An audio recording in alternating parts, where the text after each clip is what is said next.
Bom, bom dia a todos e todas.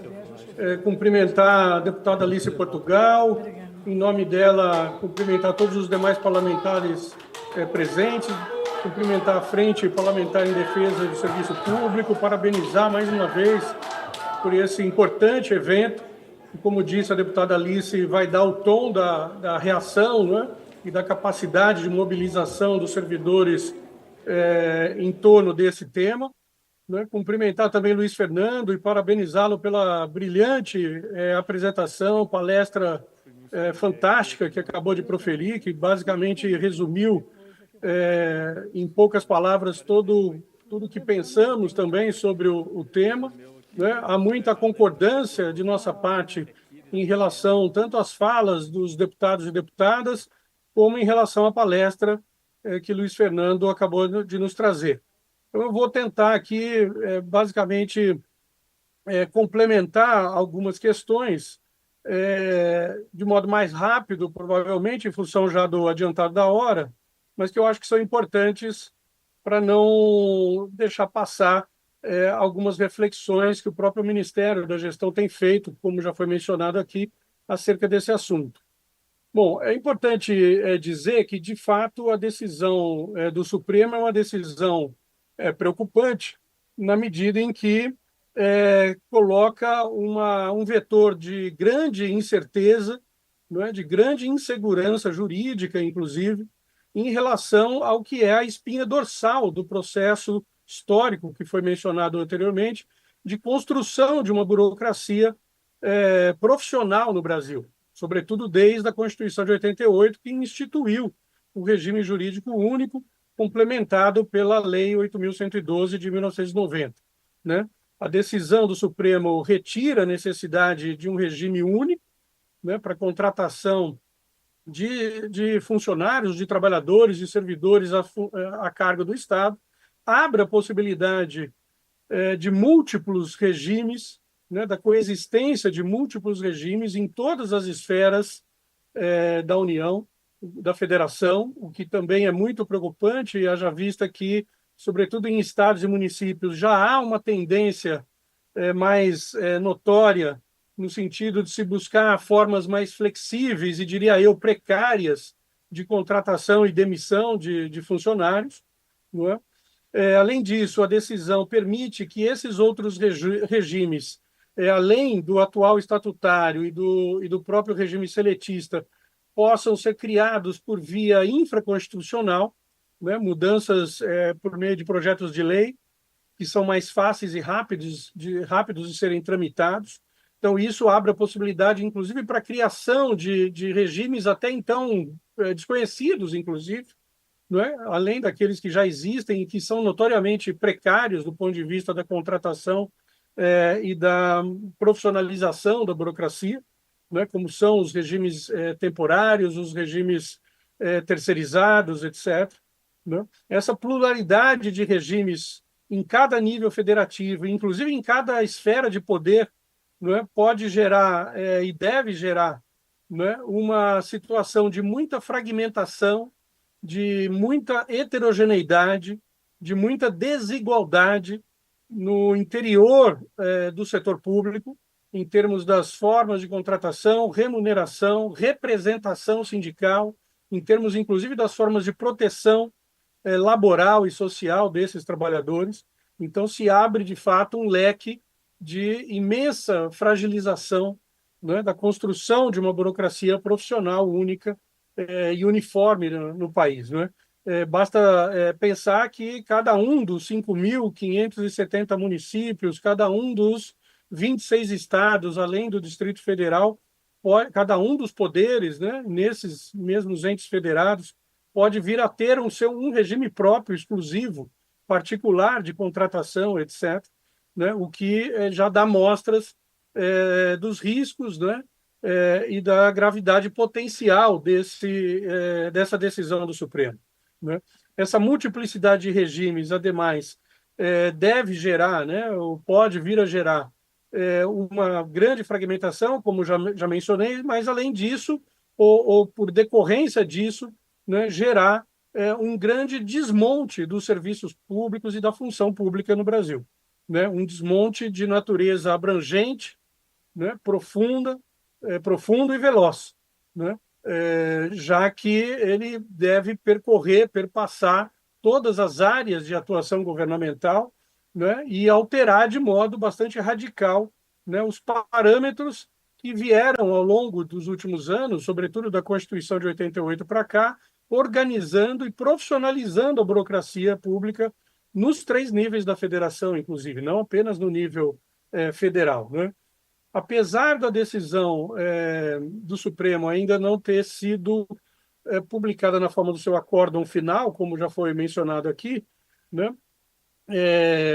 Esses elementos de incerteza, de insegurança, já podem ser, vamos dizer, derivados do teor ou do mérito da decisão que foi tomada, né?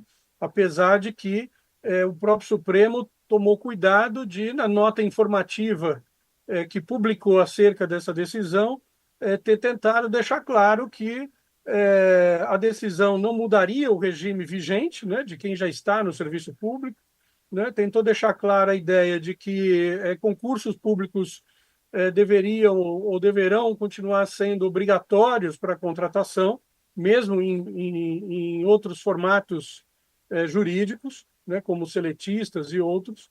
Né, tentou deixar claro que as novas contratações estariam sujeitas, por exemplo, ainda ao teto constitucional remuneratório, né, mas essas questões que foram tentadas já na nota informativa do Supremo não eliminam, né, ou não melhoram em nada o quadro de incerteza que se colocou como paradigma, né, agora para a discussão dessa situação. Então, é importante recuperar aqui, dito isso, alguns elementos que já foram falados aqui nas diversas falas que me antecederam. Eu vou apenas reforçar alguns pontos que, de nosso ponto de vista, ou seja, do ponto de vista da Secretaria de Gestão de Pessoas e também do MGI, ainda são importantes de estarem na mesa de discussão para se levar adiante qualquer tipo de modulação que venha a ser feita dessa decisão pelo Supremo ou outras decisões que vierem a ser tomadas, né, nesse âmbito. Né? A primeira questão é a de que o regime jurídico único é um elemento estruturador da forma pela qual o Estado brasileiro veio se organizando juridicamente e veio funcionando administrativamente desde a Constituição de 88. Né? Então, existe um eixo estruturador, uma espinha dorsal que vem a ser quebrada com essa decisão do Supremo. Né? Bom, o regime jurídico único, além disso, é um elemento central de ordem jurídica e administrativa, não só para garantir e preservar as razões de Estado, né, as razões republicanas e democráticas do Estado brasileiro, tais quais as contidas na própria Constituição, né, garantindo-se aí, né, a segurança jurídica dos próprios servidores contra atos ilegítimos, imorais, ilegais do Estado empregador. Né? Falo aqui, por exemplo, do período recente, do governo anterior, que instituiu um fenômeno quase que novo, né, no aparato brasileiro, que é o fenômeno do assédio institucional contra servidores, organizações e políticas públicas. Né? Isso, de certa maneira, foi contido, né, por meio da segurança jurídica que os servidores detinham e detêm ainda, né, em torno e a partir do regime jurídico único. Né? Queria mencionar também a questão de que a contratação por meio de um regime jurídico estatutário único que veio garantindo ao Estado brasileiro não só a permanência das políticas públicas ao longo dos governos, mas também a previsibilidade e a continuidade dessas políticas e desses serviços públicos à cidadania. Né? Isso é muito importante. Ou seja, a estabilidade, ao fim e ao cabo, é uma segurança jurídica dos servidores, mas, como já foi dito aqui, também do próprio Estado, da própria função pública para permanência, né, ao longo do tempo e para a previsibilidade dessas políticas, serviços e funções públicas. Né? É importante dizer que, desde a Constituição de 88, sobretudo desde, inclusive, da ação de inconstitucionalidade que foi derrubada agora, né, com essa decisão do Supremo, o regime jurídico único, empiricamente, se transformou num regime jurídico dominante de contratação no setor público, em todas as esferas da federação e em todos os poderes da União. Né? Representa hoje mais de 90% dos vínculos de contratação do setor público. Significa dizer que esse regime jurídico foi responsável não só pela organização do Estado e das políticas públicas, como pela padronização de procedimentos, pela garantia de uniformidade de ação do Estado ao longo do tempo, né? Uma série de questões que estão ligadas, inclusive, ao tema do desempenho dos servidores e do próprio Estado. Né? Esse que é um outro tema muito caro ao debate público atual brasileiro, né? O de cobrar desempenho dos servidores, desempenho da atuação pública.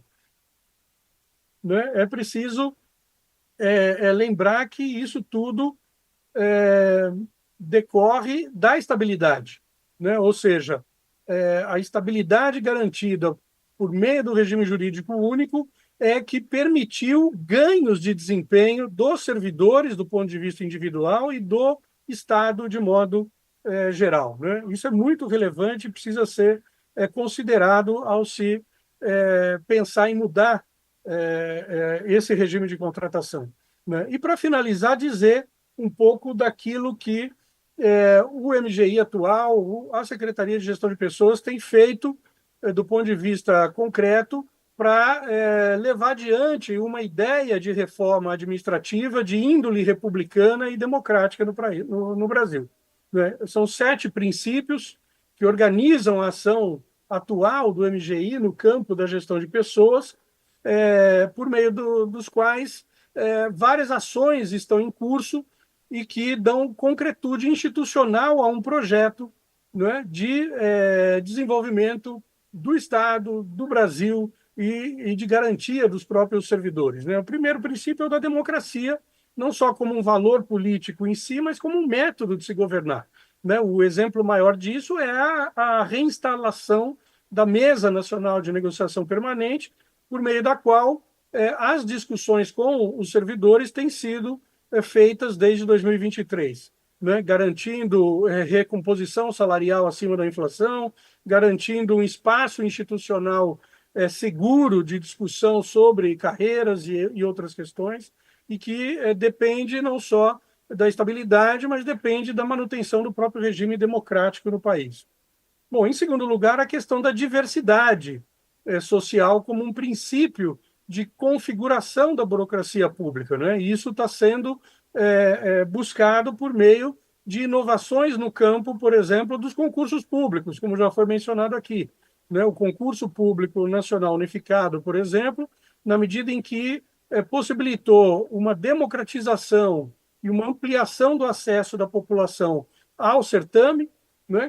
Vai garantir, né, o ingresso de pessoas de todas as regiões do país, de todos os estados do país, uma população mais perfilada ao próprio perfil da população brasileira como um todo. Isso vai garantir não só mais diversidade, mas vai garantir mais aderência, né, das políticas públicas no futuro aos reais problemas da sociedade brasileira. Né? O terceiro princípio é justamente o princípio da estabilidade, né, que estamos discutindo aqui hoje, que é a espinha dorsal desse processo de longo prazo de estruturação e profissionalização e de valorização dos servidores e da função pública. Um quarto princípio importante, difícil de ser concretizado, mas estamos buscando formas de avançar nessa direção, é a de se garantir remunerações adequadas, previsíveis, ao longo de todo o ciclo laboral dos servidores, ao longo de toda a trajetória, né, dos servidores em suas carreiras. Um quinto princípio importante é o de valorizar a qualificação elevada dos servidores, a capacitação permanente ao longo, né, das suas trajetórias, algo que também só faz sentido num contexto de estabilidade, né, das ocupações, porque sem estabilidade haverá uma grande rotatividade de trabalhadores no setor público, e isso não vai fixar conhecimento, isso não vai melhorar o desempenho sequer desses servidores, muito menos das políticas públicas. Então, esse é um princípio diretamente ligado ao princípio da estabilidade. Um sexto princípio importante, que é o da cooperação e não o da competição no ambiente de trabalho, né? Isso está sendo implementado por meio de iniciativas como programas de gestão e desempenho, como dimensionamento da força de trabalho, como aprimoramento dos mecanismos de promoção e progressão ao longo da carreira e outras questões mais, né? E, por fim, um princípio bastante caro a esse governo, que é o da garantia de liberdade de organização sindical e de autonomia para a atuação dos sindicatos no setor público, o que está sendo feito por meio de um projeto em construção dentro do governo que vai regulamentar a Convenção 151 da OIT, que é justamente a convenção que arbitra sobre as relações de trabalho, as condições de trabalho e, inclusive, direito de greve no setor público. Então, vejam que esse é um conjunto de ações concretas, não é, que estão em curso no atual governo e que apontam para esse processo de profissionalização, valorização dos servidores e que depende do Estatuto da Estabilidade e, portanto, da garantia do regime jurídico único como regime dominante de contratação para poder avançar e se aperfeiçoar ao longo do tempo. Bom, eu paro por aqui, por conta já do adiantado da hora, agradeço muito a oportunidade e parabenizo mais uma vez a deputada, o deputado Rogério também, que está presente, que deu uma ótima ideia aí durante a sua fala, e estou à disposição aí para continuar essa discussão. Obrigado.